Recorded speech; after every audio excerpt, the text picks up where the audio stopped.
हमारी मार्केट में एक दुकानदारों को झगड़ा हुआ था वकील साहब के साहबजादे से। तो वकील साहब के साहबजादों ने जो है वो जाके वहाँ एप्लीकेशन दी थी थाने में। तो वकील साहब ने उसकी एक FIR कटी पीडीडी थाने में। उस सिलसिले में हमारे जो दुकानदारों की FIR कटी थी वो गए थे अपनी बेल बिफोर कंफर्म कराने सिटी कोर्ट थाने में। तो वहाँ जाके जो है एक आपस में कोई जो इनकी तकरार हुई, शायद उसमें कोई झगड़ा उनका हुआ। तो सिटी कोर्ट में जो है उन वकील हजरात ने जो उसकी FIR कटाई दुकानदार की, उसमें हमें भी शामिल कर लिया कि हम वहाँ मौजूद थे कि, और हमने जो है मोबाइल छीन लिया, जबकि ना हम वहाँ मौजूद थे, ना हमारा वज़ार शकील मौजूद था, कोई भी वहाँ मौजूद नहीं था। ना हमको पता है कि जो है ये बेल कराने कन्फर्म जा रहे हैं।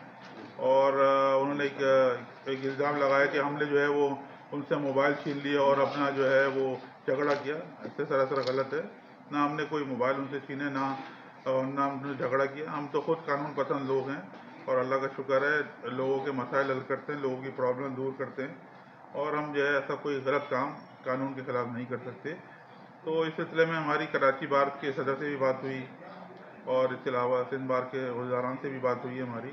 तो इंशाल्लाह इस मसले को देख रहे हैं और इंशाल्लाह इस मसले को हल कराएंगे। जो नाइतफाकियाँ हैं वो दूर होंगी और आगे इस तरह सा कोई जो है वाक़या न पेश आ सके।